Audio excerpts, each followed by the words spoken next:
warahmatullahi wabarakatuh. Alhamdulillahirabbil alamin. Wassalatu wassalamu ala asyrafil anbiya'i wal mursalin wa ala alihi wa ashabihi ajma'in. Puji syukur pada Allah Subhanahu wa taala dan salawat dan salam buat Nabi akhir zaman Muhammad sallallahu alaihi wasallam. Allahumma sholli ala Muhammad wa ala ali Muhammad. Baik Bapak Ibu sahabat rahimakumullah, bahagia sekali saya Zulmaidi bisa kembali hadir bersama sahabat dalam rangkaian program Pojok Surau yang hari ini kita akan coba mengupas tentang pertemanan di dalam Islam. Nah, Bapak Ibu sahabat rahimakumullah, bicara tentang sahabat, tentang teman bukanlah hal yang baru dalam kehidupan kita. Dan kecenderungan kita selaku manusia adalah hidup bersosialisasi sebagai makhluk sosial. Maka kondisi sekarang dengan banyaknya jejaring sosial yang muncul, maka dikenal juga dengan istilah sosialita. Oleh sebab itu kita akan cenderung mencari komunitas atau kelompok-kelompok yang sama hadir di tengah-tengah kita yang sama-sama penyuka jenis suatu motor, maka namanya kelompok atau komunitas motor. Kemudian lagi pencinta alam, maka sama-sama pencinta alam, maka lahirlah komunitas atau kelompok-kelompok pencinta alam. Dan itu begitu juga dengan yang lainnya. Oleh sebab itu Bapak Ibu sahabat rahimakumullah, maka pepatah Arab pernah mengatakan, sodika man soddaka la man soddaka. Artinya sahabat sejatimu adalah yang senantiasa jujur kalau salah diingatkan, bukan yang senantiasa membenarkanmu.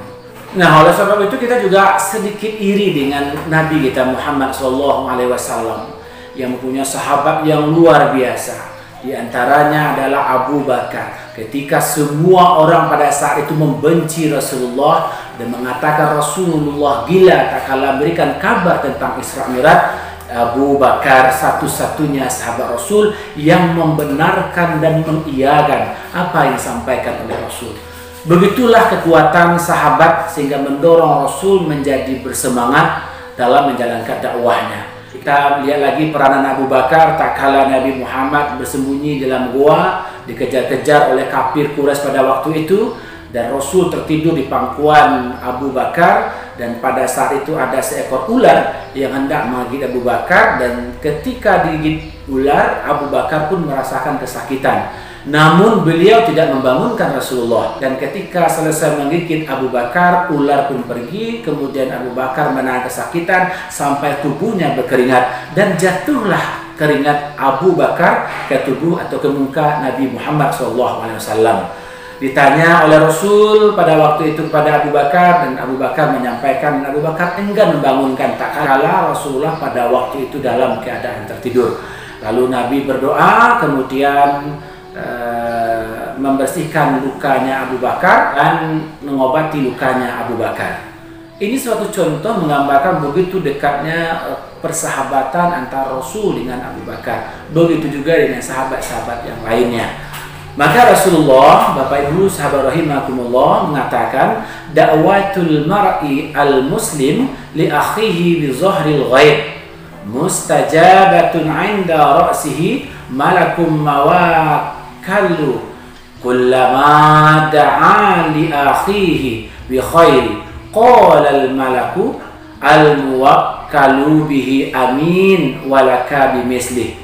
Artinya, sesungguhnya doa seorang muslim kepada saudaranya di saat saudaranya tidak mengetahuinya adalah doa yang mustajab terkabulkan. Di sisi orang yang akan mendoakan saudaranya ini ada malaikat yang bertugas mengaminkan doanya. Tak kala dia mendoakan saudaranya dengan kebaikan, malaikat tersebut akan berkata, amin, engkau akan mendapatkan semisal dengan saudaramu tadi. Hadis riwayat Muslim nomor 2733. Nah, Bapak Ibu sahabat rahimakumullah, lalu bagaimana dengan kondisi kita sekarang? Nah, Ibnu Qayyim rahimahullah dalam bukunya menjelaskan beberapa jenis persahabatan.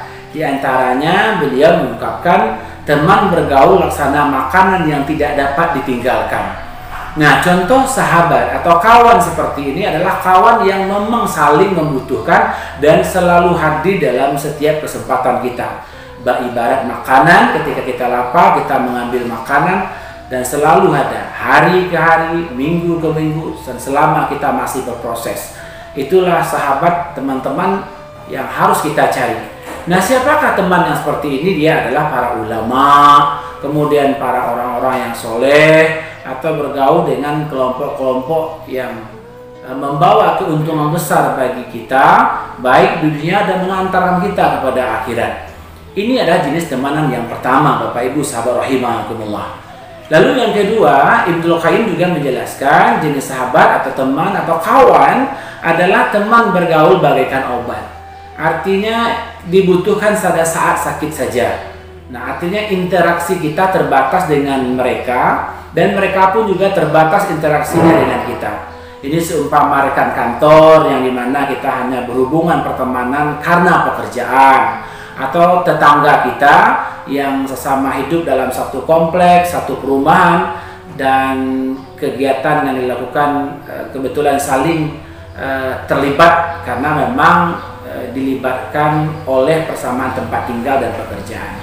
Kemudian yang ketiga, Bapak Ibu sahabat rahimakumullah, adalah teman bergaul bagaikan penyakit. Nah, penyakit tentu tidak enak, dan penyakit, siapa sih orang yang mau dengan penyakit? Artinya bergaul dengan teman seperti ini adalah teman yang tidak membawa keuntungan sama sekali.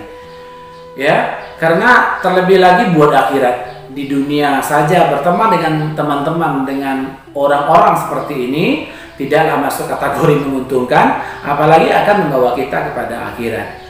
Yang hobinya malas belajar, kemudian doyan bergosip, kemudian suka benci pada orang lain, suka ghibah, menghasut, dan lain-lain sebagainya. Ini jenis teman bagaikan penyakit yang membawa kepada kesakitan, tidak membawa kepada kesehatan, yang membawa kepada kehancuran dan kejatuhan, tidak membawa kepada kebaikan. Itu yang ketiga, Bapak Ibu sahabat rahimakumullah. Yang keempat, menurut Ibnu Qayyim, ada teman yang membawa kebinasaan. Ya, nah, kalau tadinya penyakit tidak sampai membunuh kita. Nah, kalau teman yang keempat ini adalah bagaikan berteman dengan racun. Kita tahu racun jika kita konsumsi, ibaratnya kita atau masuk ke dalam tubuh kita, itu bisa menyebabkan kehilangan nyawa kita. Nah, mereka adalah para penyuruh kesesatan. Teman-teman seperti ini sering mengajak kita kepada hal-hal yang negatif, ya, gemar berbuat dosa, mengajak berbuat maksiat, tiada takut melakukan dosa besar, apalagi melakukan dosa yang kecil. Nah, selalu menggoda untuk melakukan sikap perilaku buruk dan tercela, serta yang bersamaan dengan itu. Ini dijelaskan oleh Ibnu Qayyim dalam Bada'iul Fawaid. Nah, Bapak Ibu sahabat rahimakumullah, tentu kita akan bisa memilih mana teman-teman, mana kawan-kawan, mana sahabat-sahabat yang mendorong kita kepada yang pertama, yang kedua, atau yang pertama, kedua, ketiga, atau yang keempat tadi. Ibnu Jauzi berpesan begini, bersandar kepada sebuah hadis. Katanya, apabila penghuni surga telah masuk ke dalam surga, lalu mereka tidak menemukan sahabat mereka maksudnya, yang selalu bersama mereka dahulu di dunia, maka mereka pun bertanya kepada Allah, "Ya Rabb, kami tidak bisa melihat sahabat-sahabat kami yang sewaktu di dunia bersolawat bersama, bersolat bersama kami, berpuasa bersama kami, dan berjuang bersama kami." Apa jawaban Allah? Maka Allah berfirman, "Pergilah engkau ke neraka, lalu keluarkanlah sahabatmu yang di hatinya ada iman, walaupun hanya sebesar biji zarah."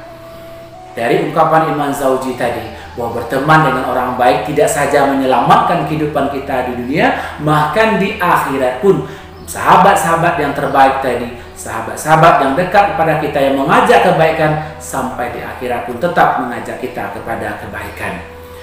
Bapak Ibu sahabat rahimakumullah, ingatlah kesombongan dan ketakaburan adalah awal dari sebuah kejatuhan dan kehancuran. Wallahu muwaffiq ila aqwamit thoriq.